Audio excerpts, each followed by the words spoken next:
Thank you all for coming here today. Let's see, we're not on.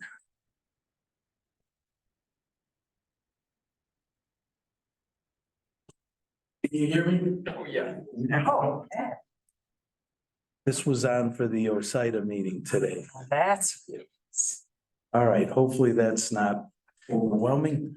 Again, I want to thank you all for coming here tonight. Is there anyone here that would like to raise a question, a concern, or an issue with this board that is not on tonight's agenda? This is our open session of which you can approach this board. Okay, you're all here for something on the agenda. All right, I'll try to pick those items so that you don't have to wait long through other items as well. But we do have a public hearing on 2 issues tonight, so we'll also get to those. All right, I'll ask the clerk to take the roll. Supervisor Michaelenko, Here. Counselors Workdashell, Here. Dueling, Here. Mannion, Here. Fiorenza, Here. Doctor, here, and Cleveland is absent. Okay. Got a couple minutes for, how about the approval of the town board minutes of October 23rd? I'll entertain a motion from Joe. The second from Max. Any discussion? All right, I'll call for the vote. All in favor? Aye. Opposed? Abstain? Motion's carried. All right, Al, I'm going to defer you. You're next on the agenda, but we're going to get to the public hearings. Yeah. I'll ask the clerk to read the notice. Please take notice that pursuant to the provisions of section 20 subdivision 5 of the municipal home rule law of the state of New York, a public hearing will be held by the town board of the town of DeWitt in the county of Onondaga on Monday, the 13th of November, 2023 at 6:05 prevailing time in the DeWitt Town Hall, 5400 Butternut Drive, to consider a local law establishing a new Article 10 in Chapter 170 of the Town Code of the town of DeWitt to determine the value of converted condominium units for tax assessment purposes. A copy of said proposed local law is on file in the office of the town clerk, 5400 Butternut Drive, and may be examined by any interested persons during regular business hours. This was published in the Post Standard on October 31st, 2023. Okay, so for any of you that are here, what I'll do is I'm going to ask the assessor to give a brief explanation of the law and its intent. And if he needs any help, I've got the lawyer sitting next to me. And then I'll open it to the floor. And if there's any comments from the audience, please stand and state your name and direct your comments to the board. Al, thank you. This is just a law to stop the conversion of any of the current residential neighborhoods into a condominium unit, which would basically would effectively lower what their assessments would be. Usually it's going to be about by 1/3, so it's a pretty significant decrease that they could have. I have to assess them differently if they convert to a condominium. Well, I've been here for a while. We should have had it on here. I want to get this in so that we don't have any of the current residential units trying to convert over to a condominium. Okay, thank you. I don't know if everyone heard that, but the sum and substance of this law is to prevent conversion of existing residential dwellings into condominiums. Is there anyone here that cares to speak to this issue?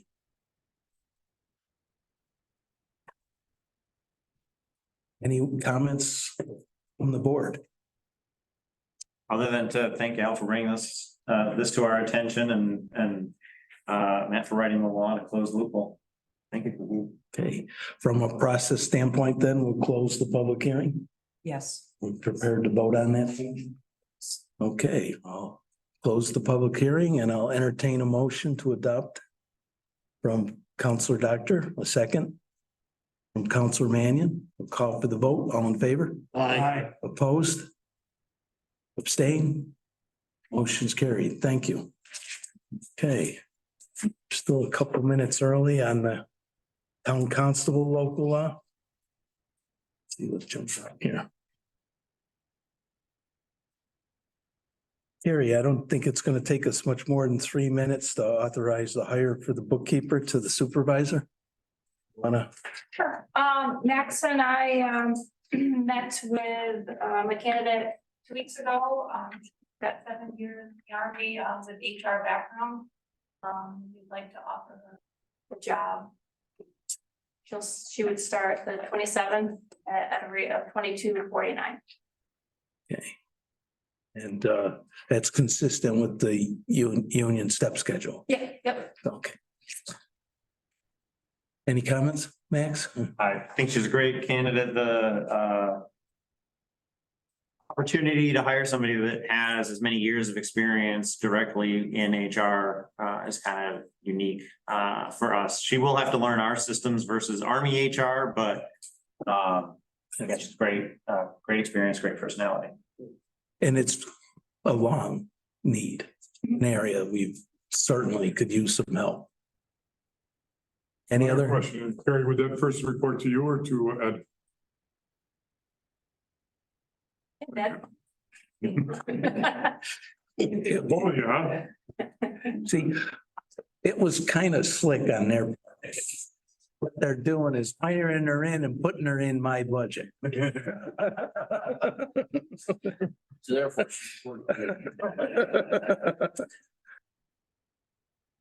it was a overall good one. All right, any I other? just want to make one more comment. Sure, please. Thank and Jerry and Max particularly because it's really hard to find employees these days for the last couple of years, and all three of them have interviewed a lot of candidates. Some have taken jobs for the town, some have turned us down. Some have never called back. Some have never called back, but all three of them, that team has continued to interview people, and tonight is the fruits of our labor, of their labor. So thank you. I thank all three of you. It's very appreciated. Okay. With that, then I'll entertain a motion from Max and a second from Jack. I'll call for the vote. All in favor? Aye. Opposed? Same. Motion's carried. Okay, I'll ask the clerk to read the notice on the 6:10 public hearing on the town constable. Please take notice that pursuant to the provisions of section 20 subdivision 5 of the municipal home rule law of the state of New York, a public hearing will be held by the town board of the town of DeWitt in the county of Onondaga.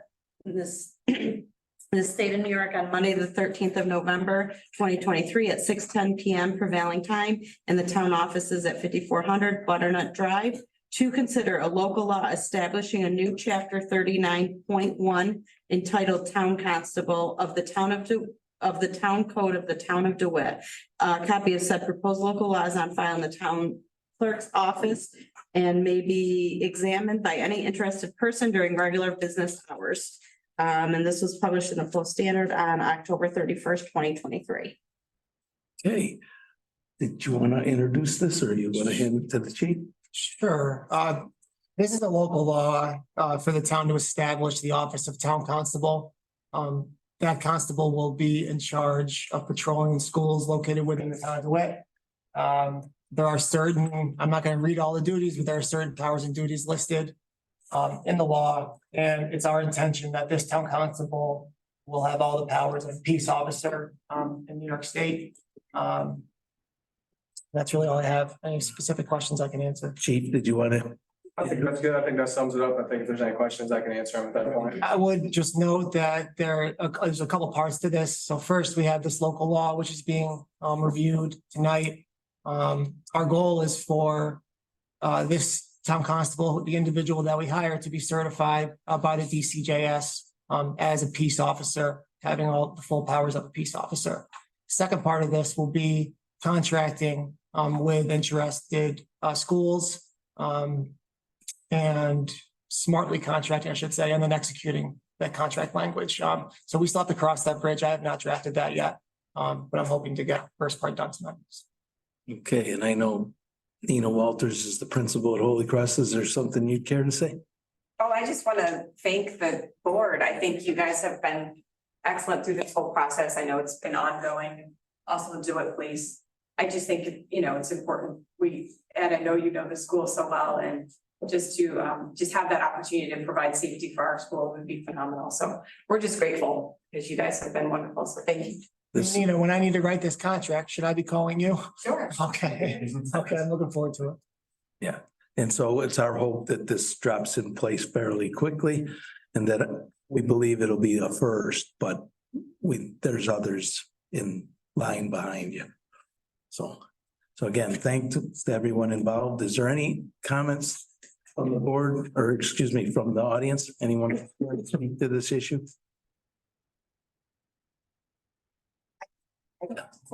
I'm Courtney Bronco. I have 3 children at Holy Cross, and I just want to thank you for considering this, keeping our children safe. I really appreciate it. Again, we thank Matt. There was a couple of legal hurdles that were part of this, and he's navigated that fairly successful, and we feel confident that this will be withheld or withstand the test of time. All right. Yeah, that's a good point. There's nothing that says this will be the final draft. It may have to come back. We may have to discuss it again and amend it. But it's good to get the ball rolling and I think everyone agrees it's for a good cause, so. Yeah, so yeah. I got a question for you. Yeah. To the chief, Chase, do we have a candidate in mind, Jeff? Yeah, we do. Officer Lindsay Pinkowski, one of our retired officers is indicated she's interested in the position, but the process, we get this local law on the books. Then have her interview with Holy Cross, because the school has expressed interest in this. And they would have a say in the candidate at that point, and then get DCGS to certify her as a peace officer and then move forward from there. Thank you. Okay, any other questions, comments from the audience or board? With that, I'll close the public hearing. Okay, I'll entertain a motion to good job from Karen, Doctor. Yes, please. Second from Jack. Call for the vote. All in favor? Aye. Opposed? Abstained? Motion's carried. Thank you. And Nina, would you mind leaving your, Angela up here? I can give you a call. Thank you. Yeah. Okay, one hurdle. Yeah. Is there anyone else in the audience for another issue on this board agenda? I just didn't want to keep people sitting all night long while we run through the mundane and they're here for a particular issue.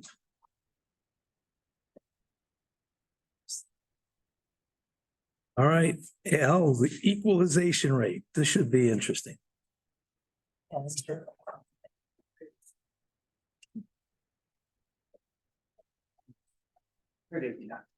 It's that time of year again. I've got to bring this back to you guys. I sent the second notice in as of the November 1st. Saying that we're going to stay at 100%. I do need assessment for where we want to go this year with this. I need a majority. I need a majority. Yes. I don't know if you can get consensus. Frame for the folks that are listening. That you're, it's that time of year. My last finalization telling the state that I'm gonna stay at 100% this year's February 1st. I have to have a written documentation telling them what I'm gonna do at that point. I don't have the total breakdown, but this year we are gonna be pretty much right on par with where we were last year. We're gonna be seeing the same increases that we saw last year In assessments. in assessments, yes. Again, it doesn't change the tax bill. The tax bills are the same. I mean, I don't mean to go off on my soapbox again. But I'll give you the Reader's Digest version. There's a thing called equalization rate. And whether you're at 3% or 90%, those that live in the JD School District in Lafayette pay a significantly higher tax rate than the town of DeWitt, because Lafayette is only at about 75% assessed. And the state knows that. And so if you take a tax bill out of the JD School District and you compare the equal value of 2 homes, they're paying the same amount to the JD School District, and they do the same thing for Onondaga County. And so 85% of your property taxes are school district and county, you're paying the same amount no matter what your equalization rate is. Stuff. In our case, we're lowering our tax rate this year by 9.2%. Based on the fact that our assessments increased close to 10-11%. The 1% difference, the 1.5% difference is the increase in our budget. And that's simple math. And as long as we hold the line on the 1.5%, the 2% interest inside the tax rate, there will not be a significant change to people's tax bills. So assessment is a perception that you're getting away with something that you're not in terms of your actual payment on property tax. I say there's no vote needed here today, but I could disagree because all you need is a vote of change of policy. And our policy is to maintain 100%, and I am fully in favor of maintaining 100%. So with that, I can canvass the rest of the board and ask you to tell Al what you think. And if I have more than 4 dissenters, we'll bring it to a vote. We got lots of time to bring it to a vote and tell them till February 1st. We got 2 months, 2.5 months. Well, I was saying that in, My numbers now, so. That's what I said. But I know, you can work on your numbers now, but again, it's the same thing. I mean, if the equalization rate goes to 97, you just add 3%. Easy math, I'll come help you. to Ed's point, we have, the tax bills, will come out in a month and a half. Yeah, and, you'll be able to see specifically that even though our, assessments went up, that your actual tax rate shouldn't go up 10%, 15%, whatever. Ours is gonna go up about 1.5. Yeah, so. So you're calling for a soft vote is what it is. I'm saying we maintain the status quo. That we, for 20, 30 years, we've been at 100%. We're one of the few towns. Residents understand the 100%. When they look at the thing, they can say, yes, I agree, my house would sell for more. Or it's about right, or they can grieve it because they understand they could. There's a process in place. There's a fair process. When you start to deviate from 100%, it becomes muddled and residents have less of an understanding of what they're actually being charged and why. I would like to emphasize for the folks that are listening that there is a process. You've been living with this process and people have been coming to you on the past bills. So I just wanted to make sure that everybody knows that and that the method is consistent with what we have done all these years. Is that a fair summary? Okay. Previous processes in place, just like it is always. Okay. Is there any consideration for not having assessment rate raised at all this next 2021? That's what he's asking. And I'm asking him, can you look at that and give us an evaluation of how that would come out versus We're gonna end up at about 88% probably if I don't change any numbers this year. 88% of The state bringing in about 88. It's gonna be about a 12% trend across the board, which is. And then what would happen if the year after you decided and there was another. Sales continue to go like they do, it's gonna drop another 10% easily. And The percentages get smaller if we start to lower the equalization rate because it's just gonna work out that way, but the sales haven't slowed down at this point. They're still coming in ridiculously high, so it will drop significantly if we. But does anyone save any money with those? I don't know, I don't have anything to do with those. taxes. The value on your house, that's it. No, it doesn't save them any money. Oh, You're that's my point. just hiding how they're being taxed. Like to your point with Lafayette, when that school gives that tax rate, they are just taking that equalization rate and dividing it by the tax rate to have the higher tax rate. Absolutely. That's all they're doing. Yeah, they're paying more per thousand because it's understood. Their tax bill is only based on 75% of the value of the property. So if you have a assessment of $75,000, it's truly recognized your house is worth 100. That's what the equalization rate does. So, all right, I think we're set. I don't think we're gonna change anything for now. Right? Thank you. Thank you. Yes, sir. Hey, Gary. Gary Conlon, longtime resident of DeWitt, and 2023 was my first year's volunteer on the DeWitt Board of Assessment. Yeah. It was eye-opening. I've been a commercial real estate agent for 23 years. I know the Central New York market extremely well. And we thank you for your service. Thank you. As I went through, most of the grievances that came in and talked to the board were residential grievances. And as I looked, I began to wonder, and because I deal with commercial real estate, I started to research all the commercial sales in the town of DeWitt. They actually looked at the vast majority of them from 2020 through current time this year. And I also tried to figure out what the effect was on commercial assessments versus the residential assessment. And here's what I mean. I know I can very confidently say that the commercial assessments in the town of DeWitt are vastly underassessed. I think Al Kerr does a great job. I don't believe that the town. Would you like a part-time job? I don't believe that. I'm serious. It's for the assessor's office to do the proper job of commercial assessments. When I say vastly underassessed, there's many properties that I've looked at all the data. This is not my opinion. This is the data. Yeah.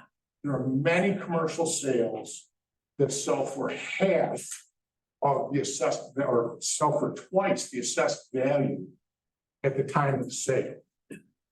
So, obviously commercial, or maybe not obviously, the commercial assessments are much more complex, much more time consuming. Each property is a little bit different. But what's happening I picked examples and didn't cherry pick them, just went in and looked at random. When you have, and commercial property values have been increasing since 2021, certainly. In the case of industrial, they've been increasing since 2018 or 19. You'll look at commercial properties and the assessment hasn't been changed. My assessment's gone up 35 or 40%. And my taxes that I pay have gone up 24, 25%. Now look at these commercial properties that the assessments have stayed the same and their taxes have gone down 10, 12, 13%. And when you're talking about a shopping center or something like that, it's very difficult for me to accept that I'm paying $2,000 more a year in taxes than I was in 2018. A shopping center on Erie Boulevard is paying $35,000 or $36,000 less a year. And that is not an exception. Is every commercial property like that? No. I'm serious that I would like to continue this conversation offline. But if there's a method to resolving this and looking at I think Gail would be open to that and I would be open to that and this board would be open to I mean, that. residential assessments are moving towards market. And they aren't there yet. Yeah, But they're moving towards market. yeah. But what's happening is the residential taxpayers in the town of DeWitt are carrying all the weight of increased taxes. By far. we'd love to hear more on this conversation and continue this conversation about it. If there's a way of securing your services or those that would help us to reevaluate and reassess the commercial districts, I think this board would be very, very open to that. Thank you. Oh, thank you. Any? No, really, Gary, that's something we'd love to. I'll have Angela set up a meeting in the next week or two. Here, are you from Cadets Got It Welding people? Usually, yes, sir. Cross Signs, John Dooling. I remember Years ago. Thank you. Was Kraus Heinz slow to pay? No. Fast pay, right there. Peter, we got Yes, the Peter. recreation update. Well, I have to apologize because this got longer than I thought it was gonna get. Because originally it just started out as an update about the electronic sign, which is the first page of what I sent you. Right. And I thought, while I'm doing this, why don't I just tell everybody what's going on? And it took on a life of its own. In fact, I have to steal part of Karen's thunder to talk a little bit about what is on the agenda at item 8, as recreation grant. There is no grant. I mean, not to us. It is a grant that was given to the Center for Aging and Resources and Enrichment at Lemoyne. And they got in touch with us to ask, would you be interested in us putting on a free program in the town hall for fall prevention for your senior groups? And we thought about it for about 15 seconds and said, of course we would, it's free. So that is the story behind that. So what no money changed hands, at least not on our end. So we are providing a free program. It begins December the 21st and runs through February the 1st. To anybody who wants to sign up. So now let me get back to where I started. The electronic sign that we got the new controllers for, when we went to put the new controllers in, we found that there was not any wireless connection. So on inquiry, I found out that, oh yeah, you're supposed to order a wireless modem as well. Now, I know everybody here read what I put out before. I read it multiple times. It did not say anywhere in that we needed to buy a wireless modem. So I was a little irritated, but I got in touch with Verizon. Spoke to somebody from Verizon who put me in touch with another organization who basically sent the quote that I sent to you guys. And then I talked to Verizon after that. I said, is there anything you can do on your end of this? And they dropped their portion of the fee. So I kind of summarized it all. It dropped from what was in the proposal. But what I need the go ahead to do is to get this stuff ordered so we can start to use the sign specifically at the corner of Erie and Genesee Street. Thank you. And this is going to allow you to gain the information at a desk here. Correct. Instead of having to go there and do whatever, incantations we needed to do. I mean, it got to the point, and I was on the phone or emailing with the Stewart Signs, the place that we got the sign from today. They were saying, oh yes, it's got updated by so-and-so. I said, well, nobody's been able to update it. And I had a thought on the way here, but anyway, they have been a little bit more. Did you work with net management on this too? Are the IT guys? Yeah. I will loop them in, yeah. Okay. I mean, sometimes I guess the question is, are there different vendors and different prices? Yeah, because, yeah, the Stewart Signs gave me one price for that, and then I talked to Verizon, who introduced me to somebody else who gave me the quote that I've got, that I presented to you. And I talked with them on the phone at length. They are very willing to make everything work out. And in fact, if you look at their quote, their equipment is basically $80. So are you comfortable that this is the best technology that we could have for the cost? I believe so. Yes, I am. Okay. Yes. Typically, what I would do early on in the process is I would put you in contact with Jack. He's our purchasing Right. expert, and he would what? Well, I didn't realize. And IT, between the two of them, you know, Dan Bender could weigh in, or his personnel on whether you're getting the best Right. technology. And I didn't realize it was gonna take on a life of its own until I found out that we didn't have everything we needed. And then I started to ask more questions. And it just sort of snowballed, and then it's ground to a halt for a while people tried to get back to me with answers. So, yeah, it's been a bit of a nightmare for both Ryan and I, because he was there with me one day. Literally, we were as far away from the sign as this with the wireless thing. All the lights were on, but there was nothing happening. And unfortunately, right now, the way that it's set up, people think it's working. Yeah. It's not working. Messages. It's not working because I spotted that the message on it is the message that was on the one at Carrier Park. And I have no idea how it got there. The sign company can't tell me how it got there, other than somebody did it. Ryan doesn't know how it got there, so yeah, it's. all right, but Okay. easier on you if you rely on Jack for purchasing and IT for the technical. So. Got it. It's worth. All right, the next thing I wanted to bring to your attention is that the food bank increased how people can buy food. They have opened it up to credit cards now. So that has meant that we don't see as many people through our door, but see twice as many orders in any given month. So that has taken on, that's snowballed a little bit, just as they've changed their way of handling things. This month, for example, I think we are serving something like 90 families with 230 or 40 different food items. So And all of that is online purchase now? most of it is online purchase. Some people still prefer to come in and talk to us. There are like a little cadre of regulars who like to come in and talk to the staff. But most of it now is done by people online in many cases that we've never met.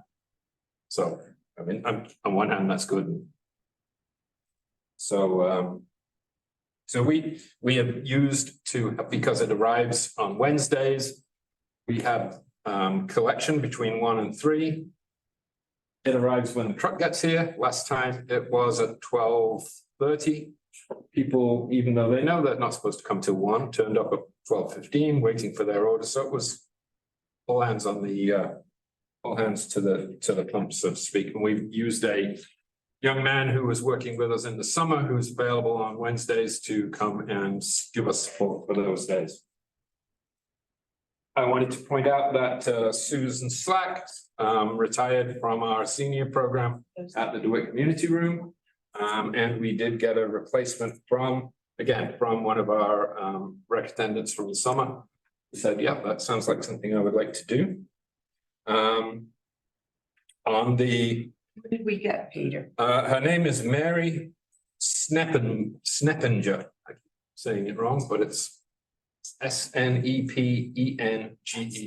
It's on the notes that I sent. Yes, it is. I just Okay. wanted to have it here. Nope, that's okay.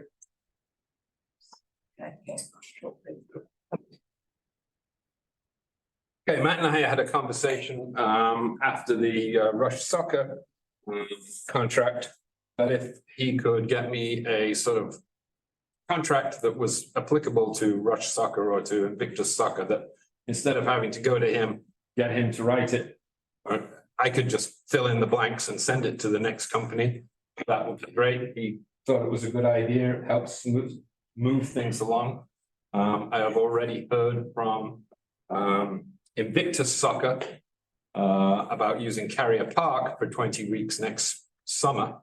And I need to find out whether we can do that or not with the. I don't know were they gonna use existing softball diamonds? No, they were gonna use the field, which is gonna become a construction site. Yeah, I was gonna say, I highly doubt it. Okay, so I need to talk probably with you at some point. Yes, Just to- well, there's a number of things in float right now. Yeah. And one of them is an outcome of the existing audit, but we have an audit coming. And so what our goal is by 2024 to have all our fees and schedules structured into a law that allows the board to change those fees by resolution. But whether it's a community room or it's a sports activity or a yoga class or whatever, there's going to be in the future a fee schedule that will be run through this board and approved by resolution, but we need the law in place that allows us to do that.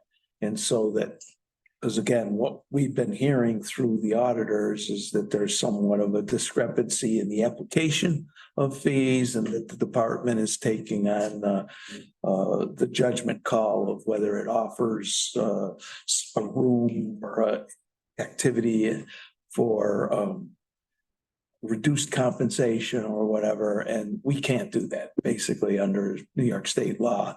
It's got to be equal application across the board. And so I intend at some point in time, I wanted to get through election to sit down with you and we'll iron these out.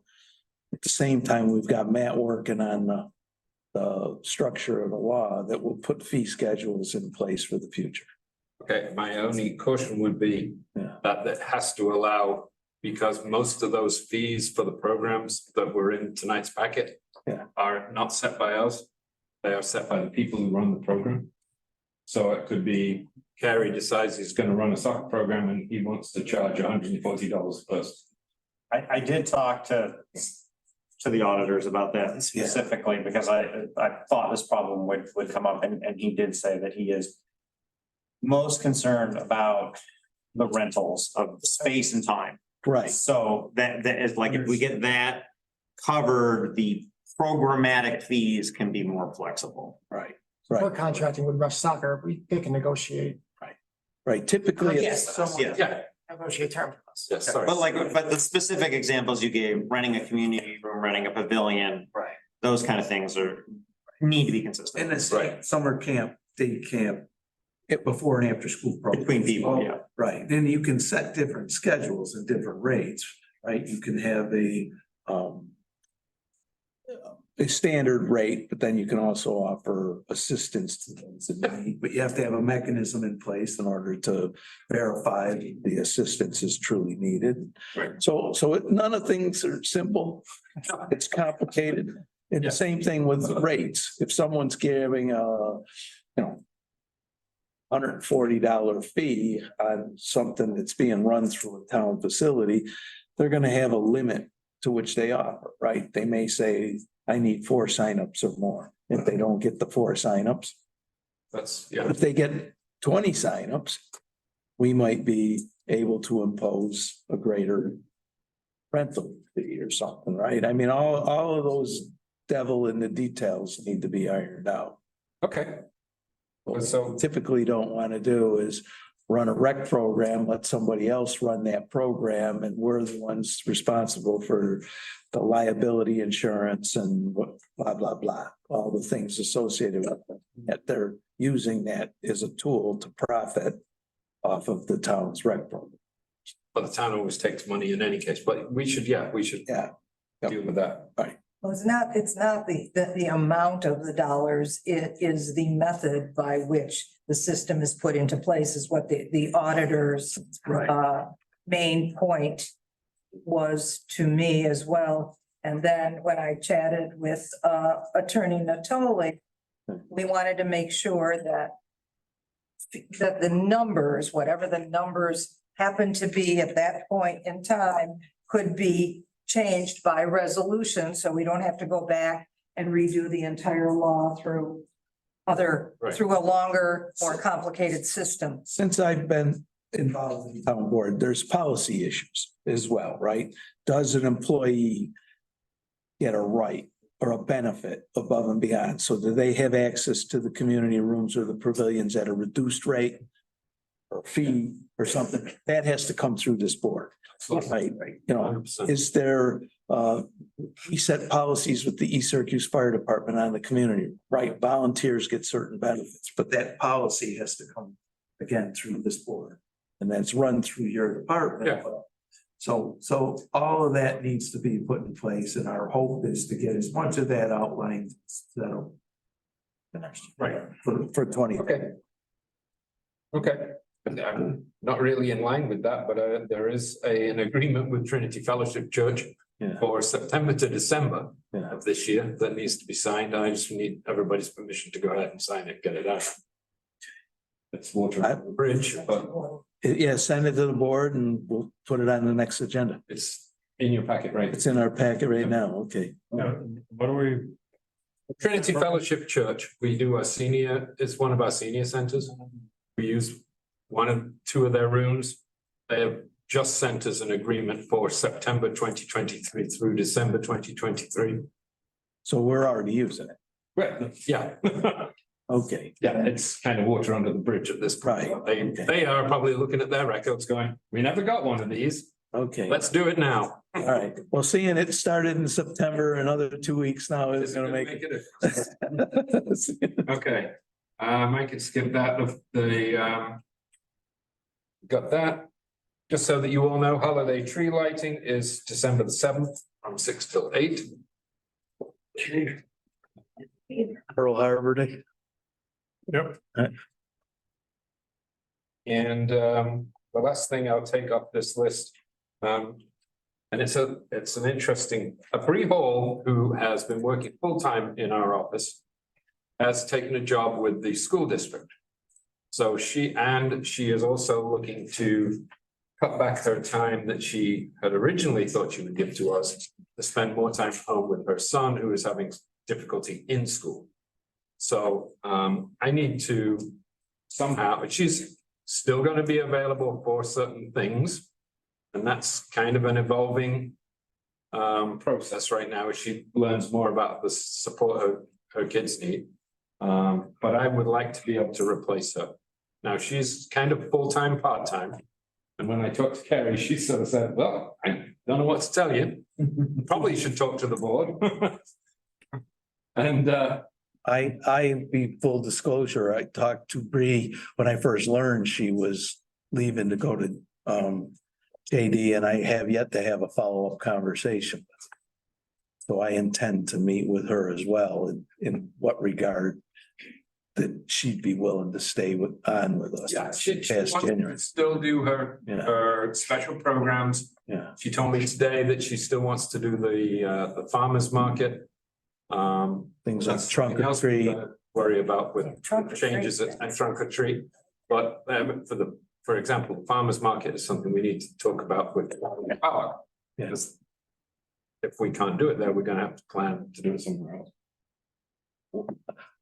Well, I would be able to, We can, yeah, yeah, we can talk, but we are also picking up additional lands from Carrier itself. And so the farmer's market could be located along the parking lot area and to the north. okay, Yeah. all right, So we still have available space. The construction site is gonna be to the south of the existing baseball fields and the south of the pavilion. okay, Everything to the north is growing.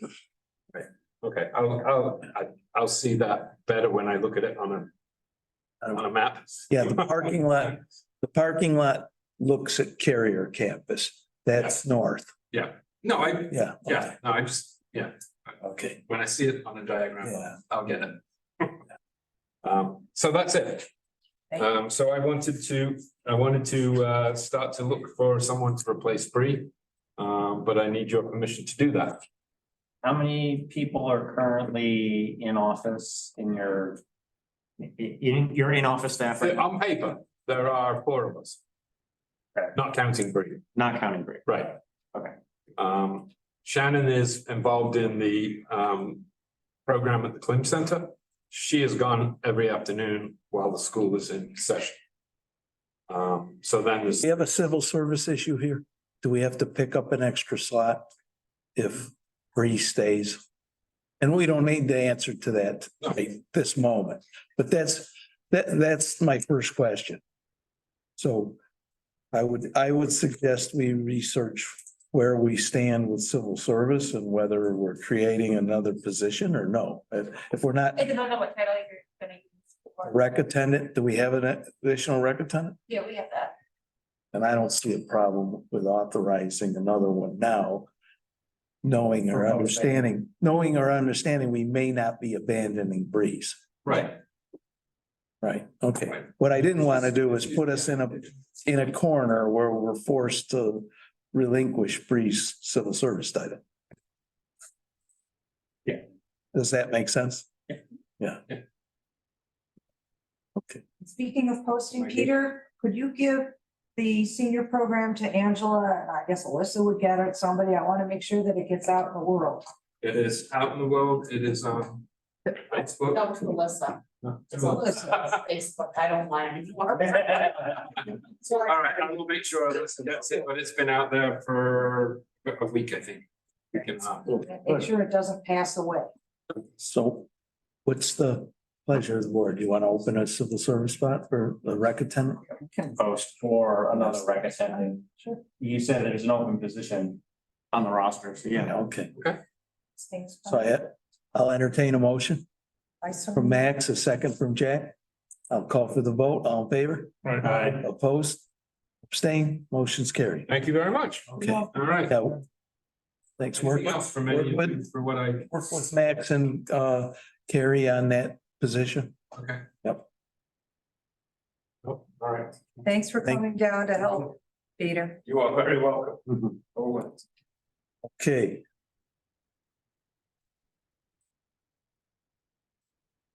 Schedule public hearing for the proposed bingo. Bingo, there it is. Okay. So thanks, Matt, for sending. Yeah, the American Legion, as the board is aware, like, have bingo games. Like to have bingo games at the Legion Hall. In order to do so, they're in the process of updating their license so that they have a license for their new building that they've acquired in the town of DeWitt. In the meantime, Angela and I have talked about updating our bingo law, chapter 64, which mirrors Article 14H of New York State General Municipal Law. There's a lot out there on bingo that I did not know existed. So I learned a lot about bingo. And our limits should be up to date. And once they get their license, the board just has to talk about what we're gonna do for inspection and what we can handle. And I think the best course of action would be to notify the state what we're willing to do and see if they see that as closely supervised at the bingo game. And then I think we'll be good. So. Okay, so do you want to schedule a public hearing whatever you in the guys wanna next do. meeting, or do you want a month? What kind of time frame do you think you need? I'm ready to go. We can do it next meeting. Okay, excellent. So do we have any other public hearings scheduled for the No, I. 27th? not. Okay. All right, I'll entertain a motion to set the public hearing for the bingo lot 6:05 PM, November 27th. I have a motion from Karen Doctor and a second from Carrie Mannion. I'll call for the vote. Karen Doctor and Mannion. Yep. Sorry, Angela. Okay. Yeah, I was gonna say yin and yang. Call for the vote. All in favor? Opposed? Abstained? Motion's carried. Yes. Okay, the deer management contract, man. Yeah, I was. See, given this deer management contract to send to the board for approval, it's quite long. My understanding is that this is exactly the language that's been in our deer management contract for years. I'm not aware of any problems that we've had managing deer. Carrying out this program, so at the same terms are here for 24, if the board would like to continue. Deer management. I believe we do. Is there any dissent in authorizing execution of this for this year's? I don't know this for sure, but I was told that there may be notice requirements for notifying residents that there may be deer management. So I wasn't sure if the board, if you knew about that. I'm not familiar that we've noticed publicly every year that we've been doing this for what, 7, 8 years now? Going, yeah. I mean, we're restricted in the local by size and DEC permit as to where this can be done. And I don't know if I'm assuming this is on base, we had the wildlife management contract for 2020 to 2021. And then there was the grant contract in 2019 with reference to deer management. So I don't know. We've executed a contract with the USDA every year for That's here. a number of years. That's here. And I do know that they perform the same services for several other municipalities, and I do see they're gonna be starting in the city this year as well. So it should be hopefully more effective that the nearby or adjacent communities are also calling. The caveat I have is that the same staff is doing the work and spreading themselves out amongst other communities. And so what I noticed in recent years is that we have less numbers of nights that are worked in the town of DeWitt because the USDA is working in other municipalities. So the good news is there's a potential for increased harvest in nearby communities. The question is just how many nights are we gonna get going for? So we'll see. But I don't know anything about public notice of. I don't see anything in here. I just heard it somewhere. I wasn't sure if you were aware of that. This also says that this continues through May 1st of 24. So at some point next year, we'll have to look at this again, probably, and continue it through the end of the year. And one of the, Do we need a motion to approve it or? A motion to approve signature by Ed, yes. authorization for me to execute. It's already in effect because in this paragraph, when Matt just says it. December 1st, it goes into effect December 1st this year. Okay, then the effective December 1st and continues through May 1, 2024. So I have a motion from Max and a second from Joe. I'll call for the vote. All in favor? Aye. Opposed? Abstain? Motion's carried. Yeah. Okay, water fee policy. Yeah, I sent this, I just made a small change to this. I sent the board an email for the meeting. I printed it out, and left it on the printer. I give you this for now. Oh, sorry. I know. I spoke with Robin about this. She had asked me to draft up a simple policy that will apply to late fees on water bills. We discussed what that should include, and this is what we came up with. I know Angela had a few good points actually to my email. Or to maybe discuss. Not surprisingly, Angela. That's it. My lawyer over there. I said something nice. Okay, go ahead, I'm looking at it. Yep. Anyways, we have in our code talks about late fee waivers. So I think the board has to look at amending and updating our chapter 186 to describe what it is that we actually doing these days, because the last time we did was 1978. There's policies and then there's practice, right? So we can post this for And now. so you have a policy and then you have all sorts of circumstances that affect a certain situation. And so I use this example all the time, right? Most businesses have a policy that the customer's always right. Right? That's the policy. Every once in a while, as a customer, you want to walk to the door and tell them never to return. Right? That's the practice. And so that's what I heard prior to this was that there's certain situations that the clerks face at the counter. They're being pressured to waive late fees at the counter. So for Robin, this allows her to point to something and say, hey, we're not authorized to do that.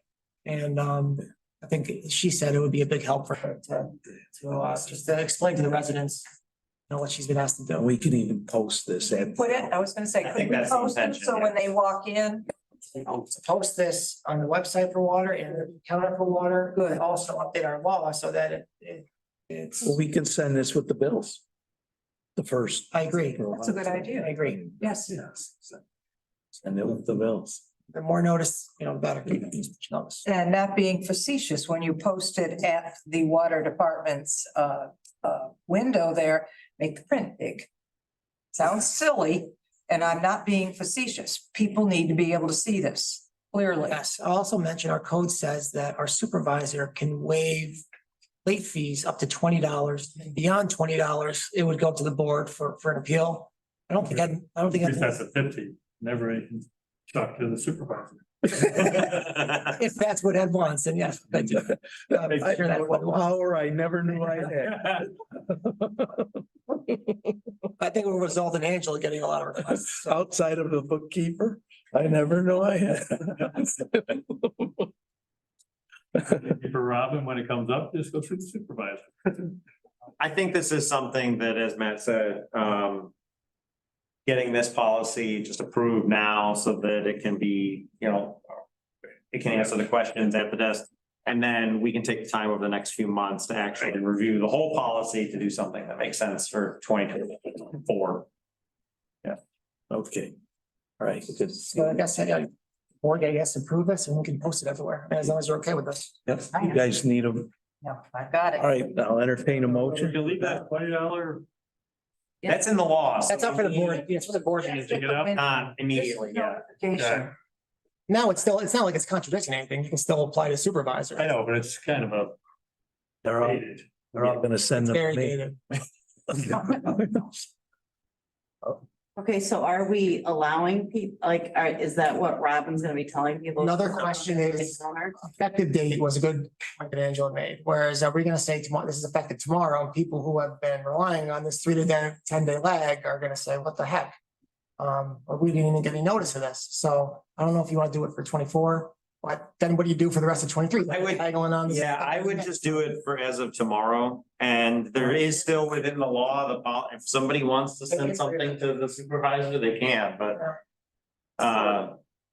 And You're gonna, I mean, not for nothing, but you practice in the water department has been between the 3rd day and the 10th day is when they apply penalties. And so for you guys to take a cutthroat and say on the 1st, no longer, we're taking your payments late, the 1st is the deadline is, to me, you're not giving the. How about December first? would December 1st work? I thought it was an echo. Sorry, Ed. Would December 1st get better? If the water department does a good job getting notification out, doing the Can we send it to everybody? website, doing the Facebook. The next The bills don't come out consistent. If people don't get billed, first of all, they don't get billed except every 6 months. Right. So somebody 5 months away is not gonna, So for most people, it's not gonna be. What's your suggestion on the late period? I suggest, I'm okay, I think it's more fair if you're actually. If you're saying you need to pay this, it's on the bill by this date, that's the date they should. Cause.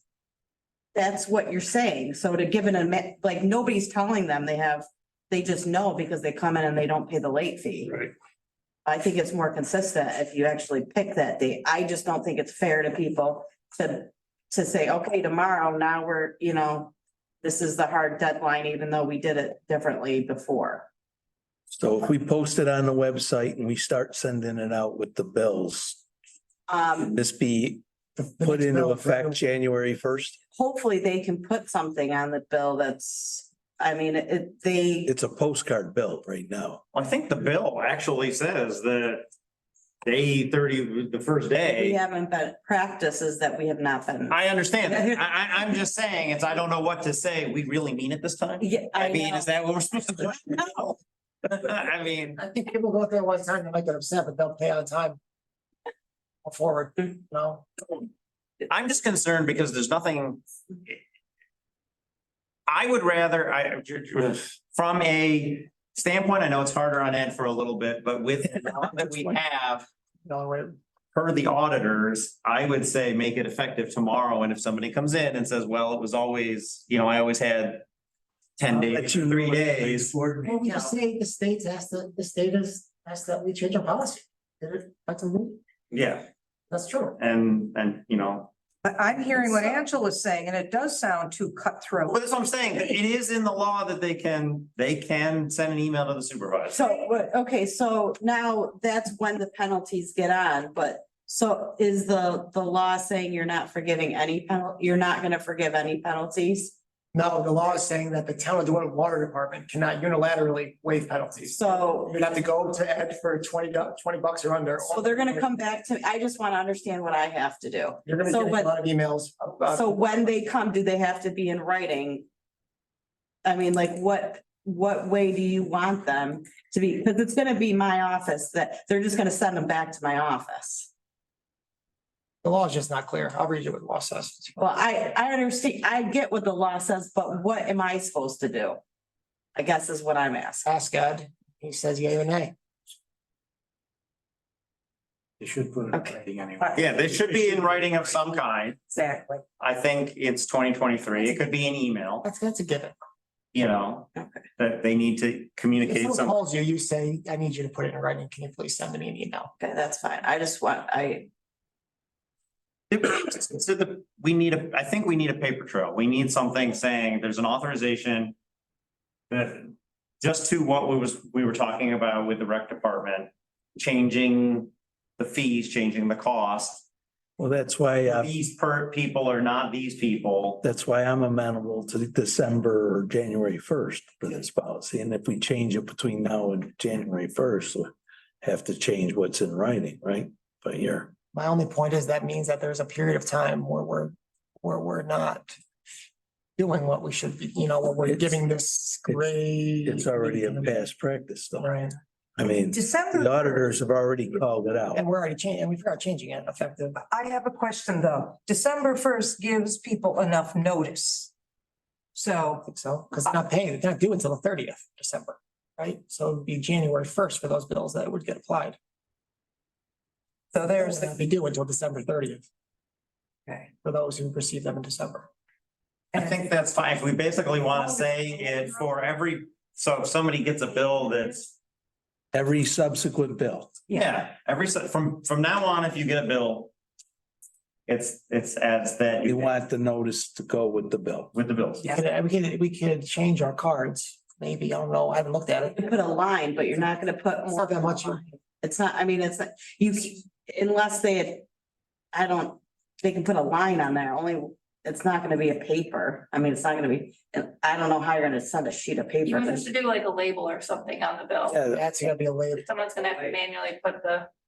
sticker. But in all, really, I mean, that might even be redonkulous, because One word on it. doing that every Town month late. for the next. Put one word on it, late fee enforced. Just point to the website. I mean, add the word. I guess that late fee will now be in. Just say it's Late fees enforced, late enforced. fee enforced. If Sure. they can print it now with red bolded letters enforced on the late fee. I don't think they're gonna be red, but I think you could put late fee enforced. Red or red? Then leave the policy at the counter and say it's a result. Black, that's fine. It'll catch on, Then no one's gonna think twice about it. Yeah. Right, well, it's just my office that gets. those Why can't complaints. Robin be the one that gives the message? Why is it so you're on? Because they don't, that's the reason, I think that, I don't want to. They think that they're thinking Angela, they're not thinking Robin. What? Give Angela. I mean, she's just giving a message to a person who's coming in and pay, or they pay because they're paying it at your office. They're paying them in my office. Angela, can I speak? Makes sense. Okay, that was longer than I anticipated.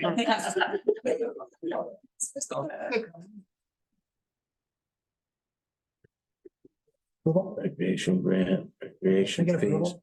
What? Policy, Yes, motion.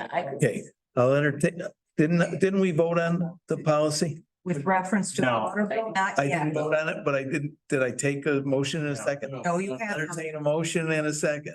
I so move. I have a motion from Karen, a second from Joe. I'll call for the vote. All in favor? Opposed, abstained, motion's And the carried. board decided December 1st. I'm gonna write December 1st. Yeah, I'm gonna. and then- Guys, So it's basically effective immediately, really. December 1st, Any but bill- not till January 1st, really, The penalties, there's two, For the- there's two sections.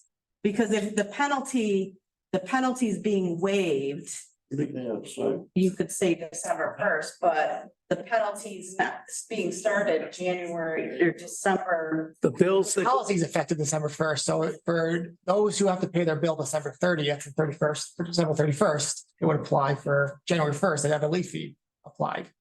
And they'd have to pay it, or they'd have to. What about the bills that are out right now? Those are due. no, This wouldn't apply. I mean, there's gonna be a weird. So you're not- short-term okay, period so- here where it doesn't apply, but we gotta get through that and then start applying it. Okay, so I see what you're saying. December first, Cause the bills are due November 30th. If someone comes in and pays it December 5th. are they gonna have late fees? Effective for water bills due I was, December 31st. Yes. Okay. That makes sense, Okay. right? I just think that day that you're starting on the first, I think you make it effective for bills sent after December 1st. that's exactly, Yes, that was the intent. that's exactly what I thought we did. Just confused on bills, myself, okay, effective for bills sent after December 1st. so. That's what I thought the intent was. All the new ones can be printed with the enforced. That's it for all water bills. It doesn't say. If it doesn't say force, then It doesn't say it's, enforced. okay. Sorry, I'm getting a little. Effective for water bills sent after December 1st. That's okay, Chase fixed it. What do cops know about water? Yeah, really, he's right on top. What do cops know about water? You find my figure out water. Okay, Jack, No. venture gear building. Okay, a New Venture Gear Building is a building the town of DeWitt owns. Over on the east side of town, or the north side of town, I guess you can call it. And that building has not been used for about 4 to 5 years. So what I've done is I've gone out to a reputable firm, Sutton Real Estate, and I've asked them to give us a look-see. And Ryan Goff and I took them through the building. Jack, I think that if you're talking about an amount, you want to save that for executive session and you don't want to disclose that number, Okay, but. all right, that's fine with me. What building are you speaking about? Go to the building on New Venture Gear. The former Eves building, the former Eves, on New Venture Gear Drive, the town owns that building. So. Again, we're in the public section. Jack wants, yeah, what we'll talk about in public is that Jack is proposing in the public session to sell the building. The details we'll talk about in executive session, and I can canvass the board here because I've made my position clear that Station 2 is at some point in the near future going to be surrendered to the Village of East Syracuse. And I'm looking at that property as a substitute for community room and gathering on the north side of town. And also there is a cell tower at that location that is also very valuable to us, of which we generate a revenue stream. And so and the third option is Sanders Creek flows along that property, and we have a proposal where the Onondaga Environmental Institute has $360,000 of work we're able to do in building flood storage along Sanders Creek. And that is a property that I've identified as one of the locations. And so, for all of the reasons, plus I'm opposed to sale of that building. Well, I've got my reasons why I'm in favor of selling it. Right. Since you've told your opposed stuff, can I tell my favorite? As long as you don't tell the numbers. Details of the same. Sorry. You might have a lot of reasons if they all are in the same number. Let's wait for the number, because when they hear the number, I think it'll be a good thing. Okay, Okay. Thank you, Angela. Yes. okay, next on my list was the organizational meeting. Next on my list was the organizational meeting for 2024. Angela sent out a packet to all of us and said that we should be, here are the items that will be discussed at the organizational meeting. And there's like 75 different items that we'd be voting on. I counted them today. So before we get into going to the organization meeting and voting on those, I'd like to schedule a meeting in November if possible, or in early December to discuss these because there's a lot of items there that are very important to be voted on. And we have Bernard here tonight, who's going to be our new board member. And we sure would like him to know what we're talking about, and it'd be a good idea for him to attend that meeting also. So does anybody have any questions about that? I'd like to schedule a meeting at this time to discuss the organizational meeting. I think we had this conversation last time, and there's two levels of authority. If this board is going to reconvene to discuss these items, it needs to do that in a public session. So if there's a back channel conversation about appointees and committee fills and board members who you're going to appoint to a planning board or a zoning board or whatever, then has been done historically amongst political committees, right? Back in the day, there was a day when I was a lone Democrat on the board, and the Republicans got together and they held a meeting amongst the Republican committee, and they picked appointees, and I would arrive at the organizational meeting and I was surprised. Likewise, I think what you're proposing is something similar. And if this board as a political entity decided to get together and have these discussions, it needs to be done offline and in a caucus or a I don't think we Okay. need to do that initially. I think we Okay. could go through it just so that everyone would see. Yeah. And if our new member, Bernard, would see what the items are, so he can ask his questions that he has. Yeah. And we don't have, and then if we have to go into executive session or like you're describing at a different time, we can do that also, but. Well, an executive session, again, with Bernard's presence would be inappropriate, but what we would, You can invite. I have no problem. I was intending to sit down and go through the organizational meeting and what it involves with Bernard and offline anyways. But what I saw when I saw this organizational meeting schedule and left it on the agenda, I thought you were scheduling the organizational meeting, which we haven't set a date for that meeting yet. Right? We need to set a date for that meeting. And typically it's done either prior to a board meeting. The board meeting this year, the first one in January, is the 15th, doesn't get any farther away. It's the second Monday in January. So the other option is, do we want to meet on January 8th to set the board?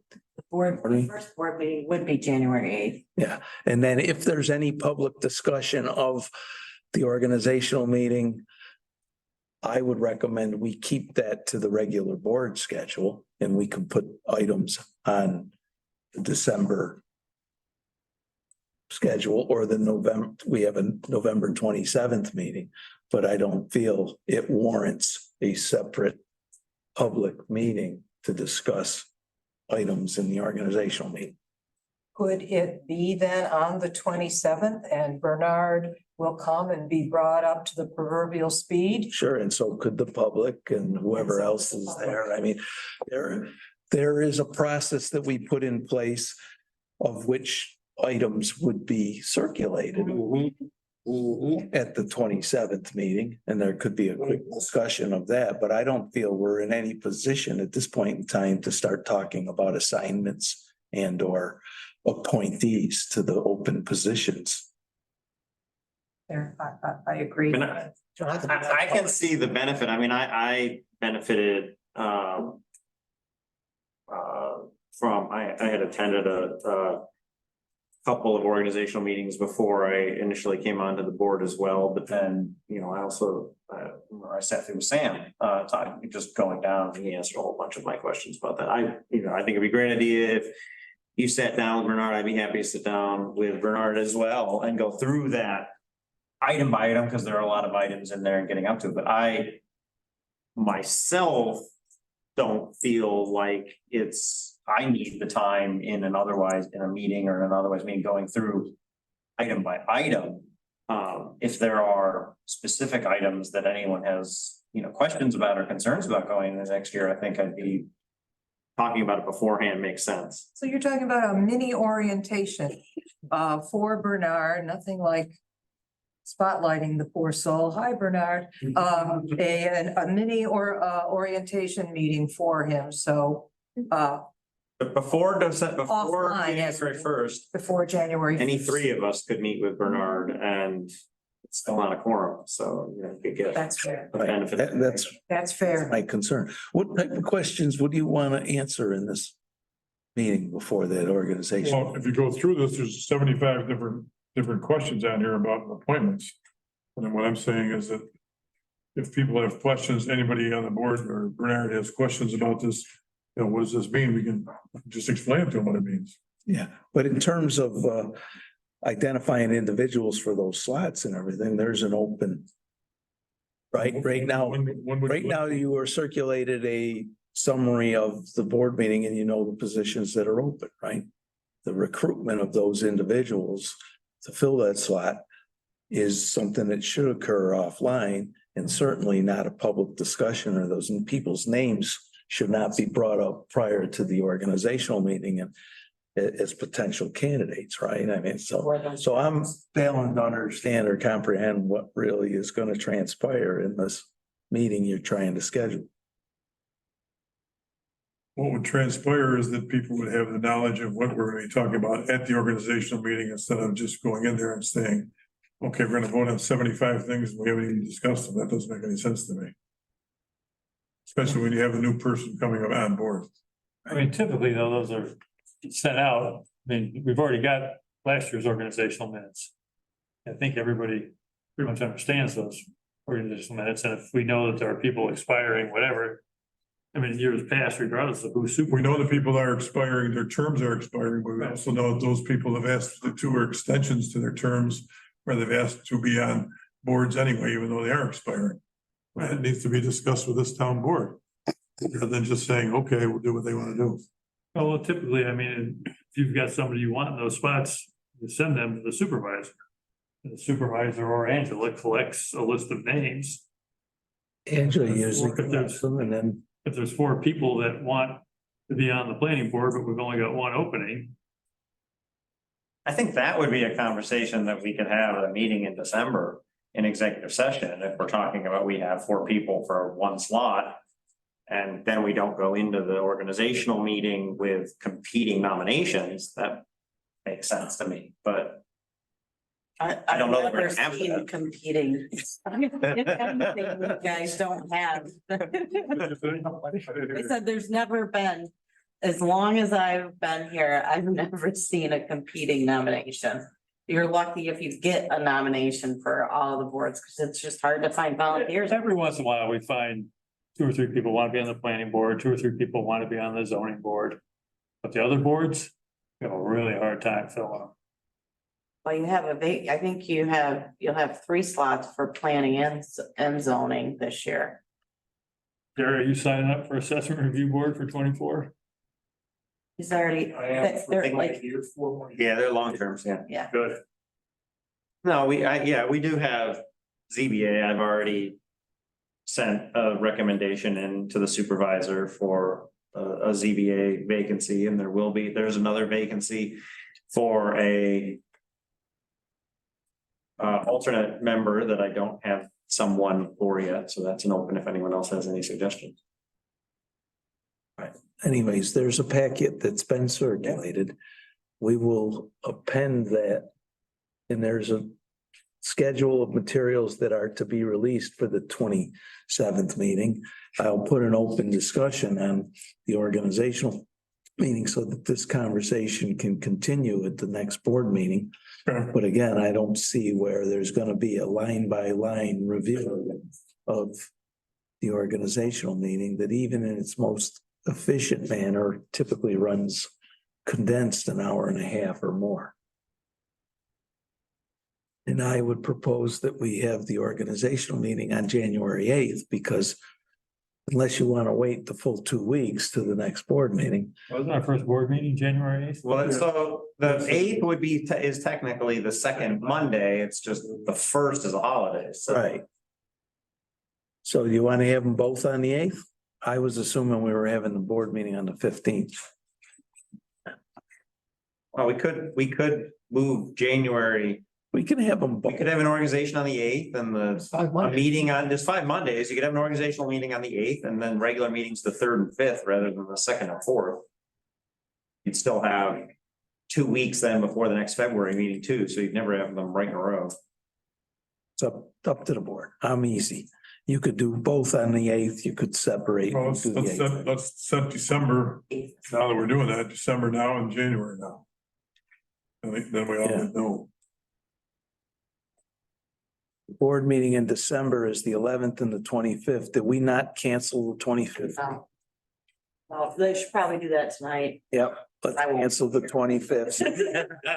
So we could cancel the 25th so we get the notice out. And then what's the pleasure for scheduling the board meetings in January? Do you want to preserve the 8th and the 22nd? Well, it is I mean, we usually in the odd years, we have a swearing in ceremony and everything as well, and we do have Right. we have a new judge. I don't know if he'll want to be sworn in with the rest of us, and we have Bernard, so. If we want to keep it just the organizational meeting, because we're going to have a bit of a party too for a swearing in, then that would keep it shorter than doing a whole meeting on top of that. Correct. And then you typically set your board meeting schedule in the organizational meeting. Yeah. So if we do them back to back, you're setting your schedule. I don't have a problem meeting the 15th and the 29th as well. You just want to. Karen, what do you prefer? I'm abstaining. I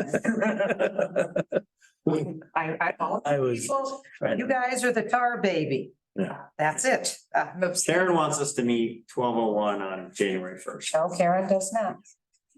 'Cause it won't be lawful. Joe, Carrie, Jack, what do you I guys? say we keep the normal schedule, the eighth and the 22nd. All right, so we run the two back to back. Last comment, here I go, talk about tar babies. Is the 22nd Martin Luther King Day? And are we usually closed? Pop that in there. Just thinking that, Karen. Think about MLK Day. The 15th is MLK Day. Martin Luther King Day is the 15th of Yes. December. Okay. So on the 8th and the 22nd. 8th and the 22nd. Okay, so we go 22nd, we'll set the organizational meeting at 4:00. Which day is the organization meeting? The 8th? You're gonna be the 8th. Yeah. Set the organizational meeting then at 5:00 and you're gonna have Say 5. 5 and you're gonna set the board meeting at 6:30 that one day, Sure. rest of the year to be 6. Yeah. Yep. I think you run over it. There's a good potential you'll run over, even if you set them at 6:30. An hour and a half is a tight squeeze on an organizational meeting. So, all right, I'll entertain a motion to cancel the December 25th, 2023 meeting. A motion from Jack and a second from Karen. Call for the vote. All in favor? Aye. Opposed, abstained, motion's carried. If there's a need for a special board meeting in December, we'll schedule. It's not right now for hotel tax. But All I right. don't know when that's gonna be up. Okay, we could schedule that at the next November meeting. Yes. Okay, then the organizational meeting will be set for 5:00 on January 8th. I'll entertain a motion from Carrie and a second from Joe. I'll call for the vote. All in favor? Opposed, abstained, motion's carried. We'll set the January 8th board meeting at 6:30. I'll entertain a motion from Jack and a second from Carrie. I'll call for the vote. All in favor? Opposed, abstained, motion's carried. All other 2024 board meetings will be set in the organizational meeting for the second and fourth, Monday of the month at 6 p.m. Yes. Okay, and Jack, I will keep this open conversation on the organizational meeting. For the 27th of November. Yep. Okay. All right. Okay, I have one other on the list. There was properties that are in very, very bad shape We had hoped, we have several properties in the town of DeWitt that are on a listing from New York State and Onondaga County, where we had hoped to auction them off, and we could not auction them off because good old New York State canceled the auction for this year. So I have been working with Terry Brown on this and Matt Natoli about what can we do? I just kind of want to make the board aware that we have several properties there. And Matt Natoli is working on the one property that's owned by people in Chicago about a building on Erie Boulevard East where we want to try to knock the building down. And I guess you're just waiting for answers from them, Matt? Is that the latest? No, I haven't sent MedMen anything. I think what I would like, when you talk about unsafe structures and demolition, you know, it has to be an unsafe structure. It's got to pose a public safety threat, an imminent public safety threat for us to go on and demolish their building. What I would like to see is for any of these, whether it be houses that have litter or grass, or they're in terrible condition, something that says that this is a threat to the public, so that we can take that and then use the procedures we have to clean it up. You need, What I don't want to do is say that things are a threat to the public when they're really not, and then act based upon that false premise, which I felt like that was the road we were going down, which made me nervous. Well, the planning and It's gonna zoning, actually be an imminent threat to the public, because that house is not gonna jump out and hurt you. It's gonna be we've been down this road before. Actually, we knocked down the flower shop on Genesee Street.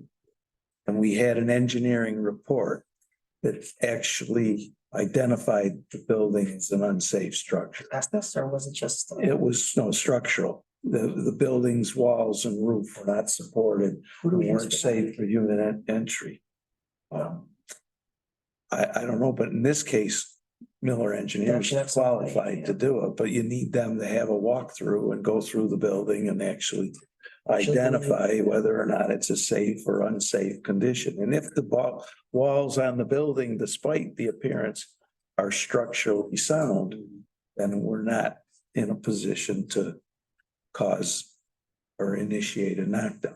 But if they are, if it is a danger, then we If have it's a procedures danger. that we can use to eradicate it. Right. there's a couple of different situations, the MEN 3180 Erie Boulevard. DeWitt has been, there was a letter that Terry Brown, you know, if you sent that letter out, He sent it to me. sent it to you, did not go out. For the pot group. I would have to redo the letter. I just haven't done it yet. I had to look at it. I wanted to talk to Doug and see if I could get him to give me that opinion. Okay, That it's a danger, an imminent danger to the public safety. I think it's a first step, Jack. We need to authorize Doug to perform those inspections. Yeah, for any property. Whatever list you have, we need an engineered report that says yes or no, it's a threat. and then the other one is the famous 6691 Benedict Road near Burned Dairy. That's an absolute terrible condition building, and we want to talk about if we can possibly get that cleaned up, so. I think litter and grass are a little easier than the building demo. You know, if you got litter and there's animals living there, it's unsanitary, I think that's pretty clear. For that. It's a Okay, danger. well, I'll set up a meeting with you and. Those are easier to do and less costly. Okay, Yeah, I think it's doable. You just gotta find the Give notice process. and notice and notice, and then tell them when we just haven't been doing it right. I Yeah. think that it can be done though, if we just set up the mechanism. all righty. Okay. I'm 0 for 2. I better have a good one in executive session, Michael. I go. Just like his shooting percentage, right? Right. He's out, Okay. out of the game. On the bench, 35. Pulling up. Okay. Puts me on the bench, we'll lose. We didn't lose, we won. All right. The Eves contract, this is just an FYI, but Matt has gone through the Eves contract. We originally budgeted $400,000 for Eves in 2023. We've only paid them under the old contract terms, $340,000 to date. They're gonna come and make a presentation. They've already forwarded their 2022 audit to this. And so the request from them is to go back to many of the conditions in the contract were verbal arrangements with the former executive director that passed away, and the current executive director and the board of directors at Eves were unaware of the conditions. So now the contract language is caught up to the conditions that the Eves organization was originally living by under the agreement of their former executive director. And so I just wanted to let you know they're coming at the next meeting, and the request will be to authorize the payment of the $60,000 differential between their payments to date and their budget of $400,000 for 2023.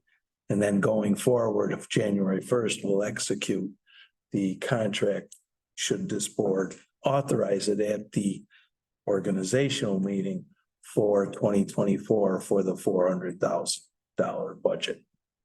Okay, any questions? Anything else from me, do you, besides the No. traffic? No, I think we're all set. All right, so Jim Wester and Barb Quantz and several members of the board of directors will be here next week. Our next meeting to give us their presentation and answer your questions. Hopefully you'll have time to go through their audit before then and or organize your questions. Okay, Carrie, I would have moved you up if you didn't tell me you were here for executive session, but approval of the 2024 budget. Again, I want to thank Carrie and the budget committee. You guys done an outstanding job. The budget only about a 1.5% increase over last. And as you see, if I was county executive, I'd be taking all sorts of bows for the lower tax rate. Okay. The lower tax rate of 9%. So I sent out an email to everyone with all the changes. Really, there wasn't anything major, I would say, other than the plow truck for Rocky, we moved to 2024. Because he's not gonna get it this year in 2023. But right now, our tax revenue levy is proposed to be $20,386,058. And that is keeping us under the tax cap by just a little under 200,000. There you go. All the other changes were minor from the bill. Keep her sliding into the supervisor's budget. Major, but You said, we're gonna find a way, Max and I, so. yeah, again, I'm fine. It's an arrangement we agreed to a decade ago. So this woman comes with HR experiences, which is sorely needed. We look forward to that. And then I promise I will sit down with her in 2024 and try to go through some granting situations that will help you in the grant front too. Because granting is, my estimation, pretty simple, but it's so difficult when you try to recover. And that's been the constant status of the office, is the failure to secure the contracts and live by the contracts up front. That's the number one issue we've had. So this new person hopefully will take on that responsibility and stay with it. And I just had a conversation with the chief regarding the cameras too. So even though we authorized the budget here today, I'd like to get more details on I think $100,000 camera purchase. Yeah, I told the chief I'm pretty possessive of the hotel tax at this time. It's only a 2-year window and I would like to get as much done in the park. Yeah, I just ask for clarification. Captain White, are those cameras the ones about which you presented to the Hands Across the Sea group on September 27th? Correct. Yeah. Okay. I brought that with me in case anybody had questions right here. Concerns I have are gonna be how many, and is that other cities are using traffic cameras for revenue generation. right? This is not traffic. Right, right, understood. It's crime solving. Correct. That's very important, and I don't mean to downplay the importance of crime solving. But I'm not sure, it's a $2,400 annual fee per can, but just in maintenance. What you're actually buying into is the service. So they own the cameras, they maintain them. If it goes down, it's their problem to fix. It just gives us access to the data that the camera collects. And that's what you're buying into, really. So there's a yearly fee per camera and then a one-time fee for the installation for that camera. So other than that, it's up to them. What's the installation fee? It's like 100 to 160, depending on where pole it goes on, $100 per camera. per, so we're spending $100. That's what I was. Basically, we're installing 1,000 cameras. No, The cameras are $3,000 annually, so you have to pay those as well. Yeah. Our goal would be, to, 50,000 was gonna come from the hotel tax funds, and then 50,000 out of the ARPA. Was how the budget committee worked it, and so we're gonna take 50,000 and pay some upfront fees using ARPA. And then lower our annual cost so that we could get a larger amount of cameras up front and then maintain that cost over time. Next, for the 2025 camera cost would not be $100,000, it would be 3,000 times whatever cameras we decide we can afford. But that number would be slightly lower because we would have paid some money up front for the cameras. It's like enter into a contract with Flock, a 5, 7, 10-year contract. And then pull from that fund balance. But even at $3,000 a camera. In the installation fee at $100,000 cost, you're talking a considerable number of right? You're talking 33 cameras. We've got some other ones that we'll pay for. Yeah, I'm saying we're not gonna install 33 necessarily. We could install maybe 10 or 15. But because we paid up front, some of the $3,000 annual cost will be lowered over a 5 or 7 year term. So we're not actually paying $3,000 a year because we paid a higher upfront cost. That was the idea of using the ARPA funds for it. So that we could get to an annual maintenance fee of around $50,000 a year for our flat camera system that will cover the entire town. Right now, I wouldn't bank on the hotel fee being long-term. It's a 2-year window we have right now. Three. Starting this year in 2024. Okay. So you got 3 years, so you got 2 years of maintenance on. Again, I'd like to see the numbers. I'm gonna approve the budget, but I have concerns about the use of the hotel tax in particular. So that's your concern is the use, not the. Well, and then the long-term sustainability of the cameras and so on. I mean, the police budget is the largest growing budget in the document. As each year it's continued to increase, and you're looking for alternative ways of funding these things. Maybe you ought to get a few traffic cameras and do. We can. Well, some of the cameras are going in the hotel district, so it's gonna be for the safety of those residents and those. I'd rather spend the 50,000 on sidewalks that I watch people walking in and out of the hotels on Carrier Circle. 50,000 in sidewalks might get you 10 feet, so I'd rather have 2 or 4. I'm just saying, there's a number of safety issues in the hotel district, and there's a lot of reasons to use We're on the same. the hotel tax for a number of good reasons, and the infrastructure around the hotel and getting the workers safely in and out of the hotel. Because there will be an accident someday on Carrier Circle, but Again, if we don't take it, Fortunate not we to don't have take it. it out of the hotel. I drive the circle twice a day right now, coming in and out of the circle, and every time I've driven it, there's at least 1 or 2 pedestrians walking around Carrier Circle. Ed, the word camera may be a misnomer or not broad enough, because what Captain White presented both to us in our EMS, police and firefighters group, and to, I believe it was the village board in East Syracuse, that it's not a mere camera. And that's. I need to be educated on this. It's not gonna resolve here I tonight. understand I that. will be happy to sit down and have offline We got conversation. lots of cannabis money coming in too, so we won't take it out of the hotel tax, we'll take it out of the cannabis funds. And You're there, along the right path. All right. if it would help, guys, So the crooked sidewalk. poor people, poor people.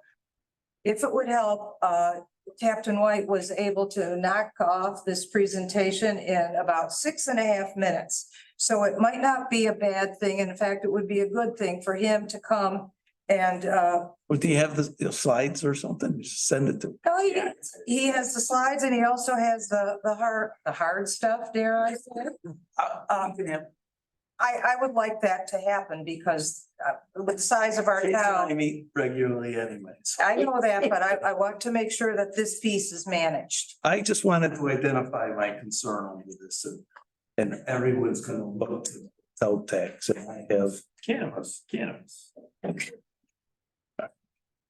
thank you. But we had $2 million in ARPA. Yes, It's another possibility. and I have $13 million worth of sidewalks, Projects, yeah. 19, What's that? Yeah, we 98 got- numbers we got on a those building 13 we can million. sell for all of it. Okay.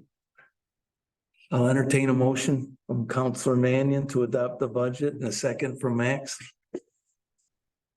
Any conversation? This one we prolonged way too long, I'm sorry. I'll call for the vote. All in favor? Opposed? Abstain? Thank you. Thank you to the Budget Committee. Thank you. Carrie. Thank you. Jason. Max. For the summary statement, Carrie, that helped. Rock. Appreciate Thank you. it. You know, Rock. Yeah. Good job. Again, there's a 9% reduction in the that everybody ought to be running around. I can't help it. I know I'm in a public session, but Onondaga County's budget is increased 25%. 25% in the last 8 years. $1.6 billion budget. It's bigger than Greenland in places like Madagascar. And it's a county, but anyways, and they're touting tax relief in a lower tax rate. That's all. Our budget increased 1.5% and we admit it. All right. So with that, we'll move on. The audit. Carrie. You're on the, See check register. That's you. I'm on for the audit. You asked me to, I think it, Executive. It's probably, well, yeah, the auditors, that's the executive session discussion with the auditors. not under a Carrie. Okay, Okay, There's got one more though. there's the check register. okay. All right. Any discussion, everybody? I'll entertain a motion to approve the check registry. That was a great Jack? presentation. Second. I so second. Karen, I'll call for the vote. All in favor? Abstain? Motion's carried. All right, any other? Yeah, Matt and I have a document here that we need to I gave it to you. I almost forgot. approve on the board level resolution accepting, The contract's actually in the packet, Carrie. MCA amended. yes. Okay, so everybody's seen this? You're aware, they're just removing a municipality dropped out, so they're just kind of. Yes. The The Tompkins, Greater Tompkins Yeah. County Municipal Health Insurance Consortium, of which we are a member, we signed this MCA last year, but the members on it were not correct. So the New York State Insurance Authority came back to Tompkins and said, we need to have new statements of every member that include the actual members of the cooperative. So that's what, In that resolution, there, I was told that by Andy Miller, there will be multiple amendments forthcoming. So this resolution actually approves those amendments that are coming up too. So we don't have to meet every time and pass a new resolution. This will accept all those amendments. we just need a board approval allowing the I can send that to him and supervisor. it'll be all set. And he'll send me a copy of the real contract, so I have it. I entertain a motion from Carrie, a second. From Jack. I'll call for the vote. All in favor? Aye. Opposed? Abstain? Motion's carried. Okay. You gave it to me, remember? Got it. She told me to put it in executive. Don't need it. There we go. Okay, any other open agenda items? Announcements? With that, we're gonna move into an executive session. I thank you all for coming. Do you need a signature?